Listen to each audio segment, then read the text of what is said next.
এবার হসপিটালে আক্রান্ত তৃণমূল মহিলা কর্মীকে দেখতে এসে সংবাদ মাধ্যমের সামনে আক্রমণাত্মক ব্যারাকপুরের তৃণমূল প্রার্থী রাজ চক্রবর্তী। এদিন আক্রান্ত মহিলা কর্মী রাজ চক্রবর্তীর সামনে কান্নায় ভেঙে পড়েন। আক্রান্ত মহিলাকে দেখে বেরোনোর সময় সংবাদ মাধ্যমের মুখোমুখি হয়ে বিজেপিকে কড়া ভাষায় আক্রমণ করে। পাল্টা রাজ চক্রবর্তীকে চ্যালেঞ্জ ছুড়ে দেয় বিজেপি প্রার্থী কৌস্তব বাগচি।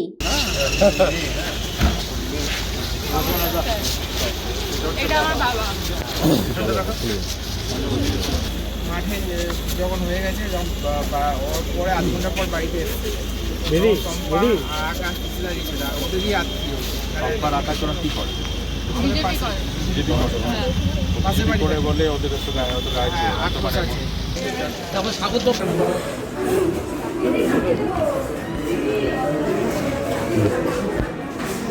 এরা যারা অন্যায় করেছে তাদের যেভাবে শাস্তি দেওয়া দরকার ততটা শাস্তি পাবে, ওদের খুব শাস্তি হবে, ওদের অনেক শাস্তি হবে।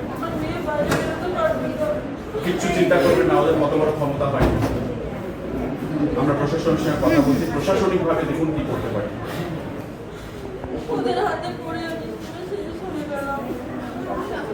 এটা এইরকম একটা ঘটনার পরে ওর তো সবার প্রথমে এসে দাঁড়ানো উচিত এই পরিবারের পাশে। যে মানুষগুলো অন্যায় করছে তাদের তাদের তাদের হয়ে কথা তাদের এগেন্সে কথা বলা উচিত। সে ওর পার্টি হোক, আমার পার্টি হোক, অন্যের পার্টি হোক। ইয়ার কি মারছো নাকি? ভোট দেখাচ্ছ, ইলেকশন দেখাচ্ছ, এটা কি বিহার, ইউপি বিহার নাকি? ইয়ার কি মারছো? দেখাচ্ছি মজা নিয়েছো ভুল জায়গায়। তুমি যত বড় লয়ার হয়ে যাও, তোমাদের যত বড় লয়ার থাকুক, দেখে নাও পরিবারের লোক আছে এখানে। এবং যারা এটা করেছে, একটা মহিলাকে, প্রেগনেন্ট মহিলার পেটে লাথি মারছে, একটা অসুস্থ বাচ্চা যে মানে অ্যাবনর্মাল, তাই তো? হ্যাঁ, অ্যাবনর্মাল কার্ডও আছে, তাকে মেরেছে।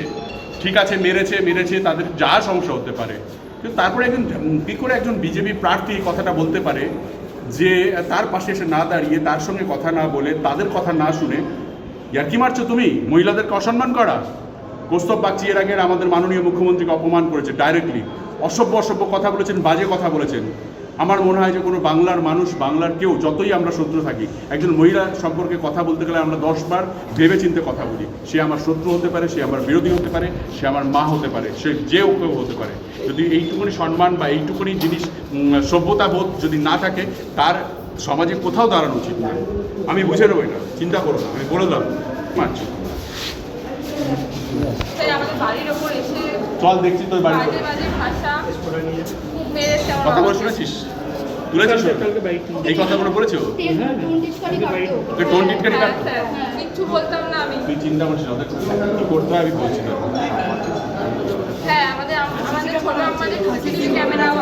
এই যে কাকলি, সে বেসিক্যালি আমাদের অফিসেই, আমাদের ওয়ার রুম থেকে এসআইআর কাজ করতো আর কি। এবং ও এই অবস্থায় কিন্তু আমাদের অফিসে আসতো, কাজ করতো। এবং সিম্পল একটা মধ্যবিত্ত পরিবারের একদম সিম্পল ইয়ে, এর সঙ্গে কোনো পলিটিক্স ছিল না। কিন্তু এটা একদম পার্সোনাল জায়গা থেকে উঠে এসে কিন্তু এটা পুরো পলিটিক্যাল হয়ে গেল। একবারও বললো না যে ওই শারীরিক অবস্থা দেখো, ডাক্তার বলছে আমাকে একটু সময় দিন, তারপরে আমরা বলতে পারবো। জাস্ট ওয়াশ হয়েছে এখন। আমার কাকলি পাল বলে যে মহিলাটির কালকে ঘটনাটা ঘটেছে, যার পেটে লাথি মারা হয়েছে, তার বাচ্চা যে অ্যাবনর্মাল, তাকে মারা হয়েছে, তার বরকে মারা হয়েছে, তার মেয়ে আমার ডান পাশে রয়েছে, তাকে কুকথা বলা হয়েছে, তাকে সবসময় টোন টিটকারি করা হয়েছে। তারপরে এমন কালকে লাথি মেরেছে পেটের মধ্যে, উনি প্রেগনেন্ট ছিলেন, যে ব্লিডিং শুরু হয় এবং এখন হসপিটালে আছে। এখন ওয়াশ করা হয়েছে, এখন কি অবস্থায় আছে ডাক্তার আমাকে একটু পরে বলতে পারবে। এই পুরো ঘটনাটা যারা করেছে তাদের সম্পর্কে আমি কি বলবো, তাদের সম্পর্কে মানুষজন বুঝতেই পারছে যে যারা এরকম নির্মমভাবে মারতে পারে, তারা, আমার মনে হয় সোসাইটিতে তাদের জন্য কোনো জায়গা নেই। আমরা এফআইআর করেছি তাদের নামে, এবং পুলিশ প্রশাসন যেভাবে পদক্ষেপ নেবে আমরা সব রকমভাবে সহযোগিতা করব। 1 মিনিট সহযোগিতা করব। এবং আমরা এদের একটাই, বাড়ির লোকের একটাই প্রশ্ন, সেটা হচ্ছে যে এরকম করলো কেন আর কি। ঠিক আছে, এবং ওদের কাছে সিসিটিভিও রয়েছে, এবং এটা কেউ ইন্ধন দিয়েছে, সেই ইন্ধনটা ওদের বাড়ির লোকজনই বলছে, একদম স্পষ্ট বলছে, পরিষ্কার ভাবে বলছে। শম্পা আর আকাশ রয় এরা, এবং এদের নামে কাল হ্যাঁ ওরা এসেছিল যেদিন 5:30টার সময় সন্ধ্যা নাগাদ বাড়িতে আক্রমণ হয়, তখন ওরা ওরা আমার মা যখন সুস্থ ছিল, আমার মাকেও টোন টিটকারি কাটতো। আকাশ আর শম্পা পিসি। কত বয়সে আকাশ? আকাশদা হচ্ছে 28 এরকম হবে, শম্পা পিসি আমার পিসির বয়স। আচ্ছা আমার বাবার থেকে বড় হয়, শম্পা পিসি হয়। ওকে, তো বেসিক্যালি এরা, আমার বক্তব্য হচ্ছে বিজেপি, তৃণমূল, সিপিএম, কংগ্রেস তার থেকে ইম্পর্টেন্ট হচ্ছে এরা ক্রিমিনাল, এরা ক্রাইম করেছে, এরা এরম একটা অন্যায় করেছে, এদেরকে যেন তেন প্রকারেরও শাস্তি হওয়া উচিত। সে বিজেপি করে না তৃণমূল করে আমার দেখার দরকার নেই, ঠিক আছে, সে যাই দল করে থাকুক না কেন। আমার মনে হয় যে একজন মহিলা প্রেগনেন্ট, তাকে লাথি মেরেছে পেটের মধ্যে এবং তারপর থেকে নাম হচ্ছে দেবদীপ সুর, টুকাই সুর, রাজা সুর। দেবজিৎ সুর, টুকাই সুর, রাজা সুর, এরা হচ্ছে পেটে লাথি মেরেছে এবং ব্লিডিং হয়েছে। এবং আমার বাবাকেও মেরেছে, ইট ছুঁড়ে মেরেছে। আমি এটা প্রশাসন আরো বেশি ইনভেস্টিগেট করে বলতে পারবে এটা কি চক্রান্ত ভোটের আগে নাকি। দেখো, যদি বিজেপি মেন্টালিটি হয়ে থাকে তাহলে ওদের মেন্টালিটি এরকম, এরা মহিলাদেরকে মারধর করে, এরা যার উপর তার যাকে তাকে এরা মার ছাড়া কথা বলে না, মারামারি করবো, একে খুন করে দেবো, ওকে মেরে ফেলবো, বদলা নেবো, এই সব ভাষা কোনো ওদের থেকেই বেরোয়। যদি এই যে বাচ্চাগুলোর, যে ছেলেগুলো এর সঙ্গে জড়িয়ে রয়েছে, তারা হয়তো এদের মদত পুষত এই বিজেপি লোকগুলোর, এবং বিজেপির লোকগুলো হয়তো ডাইরেক্টলি বলেননি গিয়ে করুন, কিন্তু ওদের মানসিকতার মধ্যে এমন যে কোথা থেকে কি শিখছে তার উপর ডিপেন্ড করছে আর কি। এবং আমার সব থেকে খারাপ লাগছে যে তারপরে এখানকার যে ক্যান্ডিডেট, বিজেপির ক্যান্ডিডেট কৌস্তব বাগচি, উনি নাকি এই সময় দাঁড়িয়ে 24 নম্বর ওয়ার্ডে উইক হয়ে গেছে তৃণমূল কংগ্রেস, তাই ফাঁসানো হচ্ছে। উনি এটা বলছেন না একজন মহিলাকে পেটে লাথি মেরেছে, তার প্রেগনেন্সি নষ্ট হয়ে গেছে, তার জন্য তার পাশে দাঁড়ানো উচিত এবং যারা অন্যায় করছে তাদেরকে শাস্তি দেওয়া উচিত, এটা উনি একবার বলেছেননি। তার মানে উনি শুধু সবকিছুর মধ্যে পলিটিক্স করছে, আমি পলিটিক্স করছি না। দেখুন, 24 নম্বরে উইক হয়েছি না, ব্যারাকপুরে উইক হয়েছি না, বাংলায় উইক হয়েছি, সেটা ভোটের সময় বোঝা যাবে। সেটা নিয়ে আমি এক্ষুনি কথা বলবো না, কে কখন কোথায় উইক হয়েছে, সেটা আমরা ভোটের ফলাফলেই বুঝতে পারবো, ঠিক আছে। কিন্তু যে মহিলাটার সঙ্গে এটা হয়েছে, যে পরিবারের সঙ্গে এরকম হয়েছে, তার বিরুদ্ধে আইনত যা যা শাস্তি নেওয়ার, যা যেভাবে পদক্ষেপ নেবার প্রশাসন নিশ্চয়ই নেবে। আমরা প্রশাসনকে সব রকম ভাবে হেল্প করব, ঠিক আছে। ওনার অ্যারেস্ট করেছে তিনজন, তো তারা বাচ্চা ছেলেরাই মেরেছে। সো অবভিয়াসলি প্রশাসন যেভাবে স্টেপ নেবে আমরা তাদের সহযোগিতা করব। বাড়ির তরফ থেকে এফআইআর করা হয়েছে, পুলিশকে নির্দেশ দেব নিরপেক্ষভাবে জিনিসটা তদন্ত করে যারা দোষী তাদেরকে শাস্তি দিন, ব্যাস। আমি এটা পলিটিক্যাল করছি না, কে বিজেপি কে সিপিএম, আমি বলছি যারা দোষী, যারা এটার সঙ্গে যুক্ত রয়েছে, যাদের ইন্ধনে এটা হচ্ছে, তাদেরকে ধরা হোক, তাদেরকে শাস্তি দেওয়া হোক আইনতভাবে। তো কালকে আমাদের কাছে যা তথ্য আছে তাতে করে মেয়েটি ওষুধ খাওয়ার ফলে তার গর্ভপাত হয়েছে। আমার কাছে এই সংক্রান্ত বিষয় যথেষ্ট তথ্য আছে। ওরা যদি আজকেও বিএন বোস হাসপাতালে সেই তথ্যকে বিকৃত করার চেষ্টা করেও, আমার কাছে কিন্তু যথাযথ তথ্য আছে, এটা আমি জনসমক্ষে তুলে ধরবো। আমি বলছি তৃণমূল কংগ্রেস কতটা ঘৃণ্য এবং জঘন্য পর্যায়ে পৌঁছেছে। একটা পারিবারিক গন্ডগোল, এবং এটা করে আক্ষরিক অর্থে তো মহিলাটিরও সম্মানহানি ঘটছে, বিরুদ্ধে অভিযোগ তুলছে। কে অভিযোগ তুলতে গেছে? সম্রাট তপাদার কোথাকার বাসিন্দা, 2 নম্বর ওয়ার্ডের কাউন্সিলর। তিনি এখান থেকে 24 নম্বর ওয়ার্ডে গিয়ে তিনি স্পেসিফিক্যালি আমাদের দলীয় কার্যকর্তাদের নাম, সমর্থকদের নাম করে অভিযোগ করছে।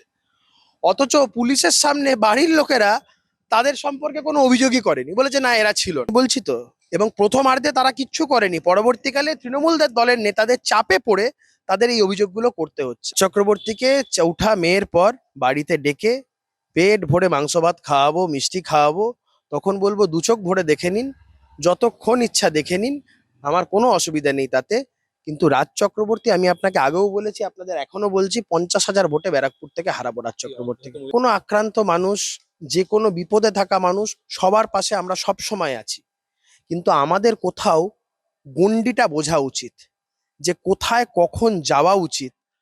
আমরা এই মহিলাটাকে নিয়ে যদি রাজনীতি করি, এই মহিলাটার আমরা সম্ভ্রম লুণ্ঠিত করছি না তো?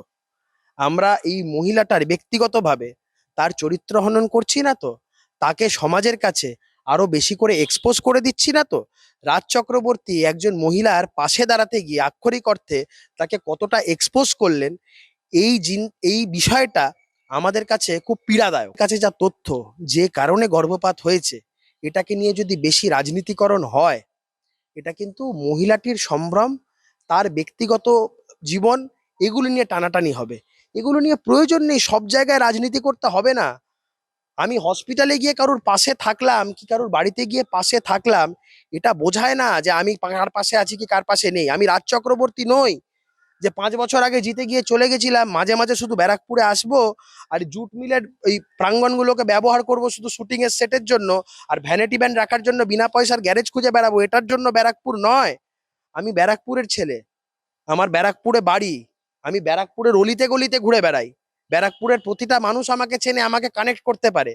রাজ চক্রবর্তী যদি এখন কোনো ধরুন সাপোজ উনি যেখানে থাকেন কসবাতে, সেখানে যদি কোনো খবর পান মানুষের কোনো বিপদে, উনি যেমন কালকে রাত্রিরে আসতে পেরেছেন, আজকে সকালে এসছে, আমার এই সময়টাও লাগবে না, কিন্তু আমি আমার গণ্ডি জানি, কোথায় যাওয়া উচিত, কোথায় যাওয়া উচিত নয়, কোথায় গেলে মানুষকে অসম্মানিত করা হয়, কোথাও গেলে মানুষকে ড্যামেজ করা হয়, আমি আমার এই গণ্ডিগুলো খুব ভালো করে জানি। আমি যেই পরিবার আজকে তৃণমূলের চাপে পড়ে এই ধরনের অভিযোগগুলো করছে, তাদেরকে বলবো আপনাদের রাজনৈতিক শিখণ্ডী হিসেবে ব্যবহার করা হচ্ছে। আপনাদের রাজ চক্রবর্তী শিখণ্ডী হিসেবে ব্যবহার করছেন, শিখণ্ডী হিসেবে ব্যবহৃত হবেন না। আর রাজ চক্রবর্তী সম্পর্কে গতকাল ইন্ডাস্ট্রির বেশ কিছু মানুষজন কিছু অভিযোগ করেছে, রাজ চক্রবর্তী থেকে সেই জবাবগুলো দিন। রাজ চক্রবর্তী ব্যারাকপুরের মানুষের কাছে কতটা অপ্রিয় হয়ে উঠেছেন, এটা রাজ চক্রবর্তী যখন প্রচারে বেরোচ্ছেন তখন দেখতে পাচ্ছেন।